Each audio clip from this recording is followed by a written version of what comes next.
Varicose veins కి సరైన చికిత్స కోసం సంప్రదించండి ఎవిస్ హాస్పిటల్.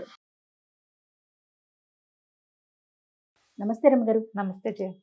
రమ్మగారు, ఏదైనా ఒక కొత్త పని చేయాలనిపిస్తుంది. దానికి సంబంధించి రకరకాలుగా ఎలా చేయాలి, ఎంత పెట్టుబడి పెట్టాలి, ఎక్కడ చేయాలి అన్నీ ఆలోచిస్తాం, ట్రై చేస్తాం. సక్సెస్ కాదు అంటే లాస్ట్ దాకా వెళ్ళమండి. స్టార్టింగ్లోనే మొదలుపెట్టిన వెంటనే వెంటనే వచ్చేసేయాలి రిటర్న్స్ అనే ఒక ఆలోచన. ఇది బాగోలేదని చెప్పి వదిలేస్తాం, ఇంకొక దానికి వెళ్తాం. అదే పరిస్థితి. అంటే ఎండ్ దాకా వెళ్ళాలి, లేదా దానికి కొంత టైం ఇవ్వాలి. మనం ఏదైతే అనుకుంటున్నామో దానికి తగిన సమయం, దానికి మనమేం చేస్తున్నాం, ఇలాంటి ఆలోచన చాలా తక్కువగా ఉంటుంది రమ్మగారు. నువ్వు పెద్ద విషయం చెప్పావా. మళ్ళీ ఇంకొకటి ఏమో ఆలోచిస్తారో తెలుసా, నాకే ఎందుకు ఇలా జరుగుతోంది, నాకు అసలు భగవంతుడు కూడా సహాయం చేయట్లేదు, చుట్టుపక్కల వాళ్ళు అలా కూడా ఆలోచించేస్తారండి. అవును కదా. నువ్వు ఇప్పుడు పెద్ద విషయం చెప్పావు, నవ్వొస్తుంది నాకు అది వింటుంటే. చిన్న చిన్న విషయాలు చేయ, ఒక చిన్న ఫేస్ ప్యాక్ ట్రై చేస్తాం, దానికి కూడా టైం ఇవ్వం మనం. నిజం. నిమ్మరసంలో ఏదో ఆలోవెరా జెల్ ఇంకేదో కలుపుకుని రాసుకోవాలి, చూసాం. అది ఒక వారం రోజులు చేస్తే ఇది వాడకండమ్మా, క్యాజువల్గా చెప్పాను. ఓ వారం చూస్తే అప్పుడు మన మీద ఏదైనా తేడా ఉందా తెలుస్తుంది. 1 వీక్ 10 days చేస్తే కానీ కనపడదు, రోజుల తరబడి చేస్తే బాగా వస్తుంది. ఏదైనా 3 నెలలు అని చెప్తారు కదా. నువ్వు డైటింగ్ అంతే, మందులు అంతే, మొహానికి రాసుకునేవంతే, ప్రతి విషయము అంతే. ఇక వ్యాపారాలు, ఉద్యోగాలు, చదువులు, కోర్సులు అన్నీ అంతే. ఒక డాక్టర్ దగ్గరికి వెళ్తారండి, ఫర్ ఎగ్జాంపుల్ హోమియో అనుకుందాం. వెళ్తారా, ఏదో ఒకటి వెంటనే తగ్గుతుంది, ఒకటి కొంచెం టైం పడుతుంది, కానీ వెంటనే రిజల్ట్ వచ్చేసేయాలి. ఇది వేస్ట్ అని చెప్పి అలోపతికి లేదంటే ఆయుర్వేదానికి. మేము హోమియో వాడేమండి, తగ్గలేదనేస్తారండి. ఇట్లా షిఫ్ట్ అయిపోతారు. కొంతమంది ధోరణి అలా. నిజమేనండి, నేను చాలా పెద్ద విషయం చెప్పాను. ఇది అసలు సూపర్. ఇవి చిన్న చిన్నవి చాలా చిన్నవి. మనం ఏది దేనికోసము ఆగము, రిజల్ట్ వచ్చే వరకు వెయిట్ చేయము. ఆగలేనితనం, ప్రయత్న లోపం ఉందా చూసుకోము, అసలు దానికి టైం ఇవ్వద్దు. మనం దేనికైనాను టైం ఇవ్వాలి కదా. ఇప్పుడు రామకృష్ణ పరమహంస కథలు చెప్తుంటారు, కొన్ని కథలు భలే ఇంట్రెస్టింగ్గా ఉంటాయి. ఒక ఆయన నుయ్యి తవ్వడానికి ట్రై చేసేట. ఏం తవ్వటానికి? నుయ్యి తవ్వడానికి ఒక 50 అడుగులు తవ్వాడు, నీళ్ళు పడలే. విసుగు పుట్టింది, ఇక్కడ కాదని మానేశాడు. ఇంకో చోట 65 తవ్వాడు, ఈసారి ఎక్కువ పడల. ఇంకో చోట 70 తవ్వాడు, పడల. ఇంకో చోట 95 తవ్వాడు, పడలేదు. చాలా దుఃఖించాడు. గురువుగారి దగ్గరికి వెళ్ళి, ఇన్ని చోట్ల తవ్వే బదులు ఓ చోటే తవ్వపోతివా, ఇప్పుడు ఇన్ని అడుగులు తవ్వావు, ఇవన్నీ లెక్కెట్టు ఎన్నైనాయి.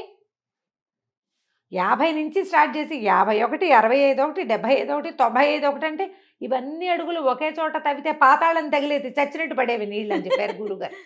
ఓపిక ఉండద్దు నీకు మరి కదా. చిన్న కథ, ఇట్లాంటివి ఆలోచించుకోవాలి.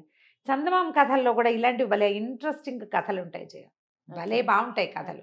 ఇప్పుడు ఒక బుల్లి కథ చెప్పానా, ఇంకో పెద్ద కథ చెప్తాను చూడు. చెప్పండి. ఒక ఊరు గ్రామంలో ఒక ఆయన ఏదో ఎక్కడికో వెళ్తున్నాడు, ఎండలో బాగా ఎండగా ఉంది.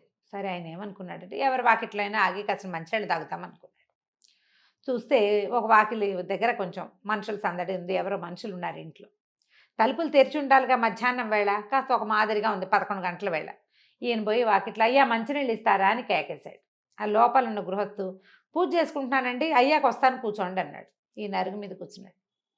గంట వినపడింది, ఒక 5 నిమిషాలకి. గంట ఎప్పుడు ఇస్తాము, గంట ఎప్పుడు కొడతాం, చివరిగా హారతి ఇచ్చేటప్పుడు. హారతి అయ్యాక ఇంకేం ఉండదు, ఇంచుమించుగా అయిపోయినట్టే పూజ. ఏదో పునఃపూజ చేస్తే చేస్తారు, అన్ని రోజులు పునఃపూజ చెయ్యరు కదా. హారతి ఇచ్చేస్తే నైవేద్యం పుచ్చుకుని ఆయన వస్తాడు, మంచినీళ్ళు తెస్తాడు అనుకున్నాడు. రాల. అయ్యా మంచినీళ్ళు ఇస్తారండి అన్నాడు. విఘ్నేశ్వర పూజ అయిందండి, అమ్మవారి పూజ మొదలెట్టాను, పూజ అయ్యాక వస్తానన్నాడు. మళ్ళా ఒక 7-8 నిమిషాలకు గంట వినపడింది. వస్తాడులే అనుకున్నాడు, రాలా. మళ్ళీ కేకేశాడు, అయ్యా మంచినీళ్ళు ఇస్తారంటే, ఇప్పుడేనండి అమ్మవారి పూజ అయింది, అయ్యవారి పూజ మొదలు పెడుతున్నాను, అది అయ్యాక. ఇక గంటలు వినపడుతూనే ఉన్నాయి. ఇతను ఏం చేశాడు, 3 గంటలు అయిన తర్వాత ఈసారి అటు ఇటు తిరగటం మొదలుపెట్టాడు. వాకిట్లో గుణపం ఒకటి కనపడింది. కనపడితే ఏం చేశాడు, గంట వినపడినప్పుడల్లా ఒక గుంట తవ్వాడు నేల మీద. లోపల నుంచి గంట వినిపించింది, ఒక తవ్వాడు. ఇప్పుడు వస్తాడని చూశాడు, రాల, పూజ అవటల. మళ్ళీ గంట వినపడింది, ఇంకో చోట తవ్వాడు. సరే మొత్తానికి ఒక 1.5 గంటకి ఆ లోపల నుంచి ఆయన మంచినీళ్ళు పుచ్చుకొచ్చేసరికల్లా వాకిట్లో ఏముంది, వాకిలంతా గుంటలు తవ్వి ఉన్నాయి. ఆ, ఆయన నిర్గాంతి పడిపోయి నీ మొహం మండా అన్ని గుంటలు తవ్వేవి ఏమిట్రా నాయన అంటే నువ్వు గంట కొట్టినప్పుడల్లా గుంట తవ్వాను నాయన ఆ, నువ్వు భలేవాడివి ఈ మంచినీళ్ళు అడిగితే ఇంతసేపా నేను ఏమన్నా అన్నం పెట్టమన్నానా ఒక గ్లాస్ మంచినీళ్ళు ఇచ్చిన తర్వాత నువ్వు గంటలు వాయించుకోకూడదు అన్నాడు. అనేసరికి అలా వింటే ఆయన కొళ్ళు మండిపోయింది. చక్కగా లక్షణమైన వాకిలి అంతా గుంటలు తవ్వేవు నీ నాశనం మొహం చేసావు. మండ ఆ తవ్వే గుంటలన్నీ ఒక్క గుంటే తవ్వితే నీకు కావాల్సిన మంచినీళ్ళు పడేవి అందులో అన్నాడు. అనేసరికల్లా ఈ వచ్చిన ఆయన ఉన్నాడు మంచినీళ్ళ దాహం ఆయన నీళ్ళు కాసిన ఎత్తు తాగి అన్ని గంటలు కట్టి అంతమంది దేవుళ్ళని పిలిచే బదులు ఓ దేవుడిని పిలిస్తే ఈ పాటికి దిగొచ్చేవాడు కాదు. దిగొచ్చేవాడు కదా. నువ్వు దేవుణ్ణి దింపలేదు నేను నీళ్లు రప్పించుకోలేదు అంతే ఇద్దరం ఒకటే. అని చెప్పి వెళ్ళిపోయాడు. ఈయన మెల్లిగా ఆలోచించుకోవటం మొదలుపెట్టాడు. ఇలాగే చేస్తాం కదా మనం. అవునవును. ఈ దేవుడికో పూజ ఆ దేవుడికో పూజ ఇంకెవరికో ఒక పూజ. మనకి ఇంతమంది దేవుళ్ళు ఉన్నది ఎందుకు అందరికీ పూజ చేయటానికే. అందరి స్వరూపాలు కలిపి ఒకటే, ఈ శక్తులన్నీ ఒకటేనని తెలుసుకోమని కదా మనం దాన్ని చెయ్యం. ఏదైనా పూర్తి ప్రయత్నాన్ని మనం చెయ్యము. పూర్తి ప్రయత్నం చేయండి. పిల్లలకి నేను చెప్పిన ఈ 2 కథలు చెప్తూ ఉండండి. భలే ఉన్నాయి రమ్మగారు. ఒకే చోట ప్రయత్నం చెయ్యి. దాని అంతం తెలుసుకునేదాకా వెళ్ళు. ప్రయత్న లోపం ఉండద్దు అంతు చూసేయాలి దాన్ని. తర్వాత అప్పుడు 2 దాంట్లోకి వెళ్తూ కానీ కదా.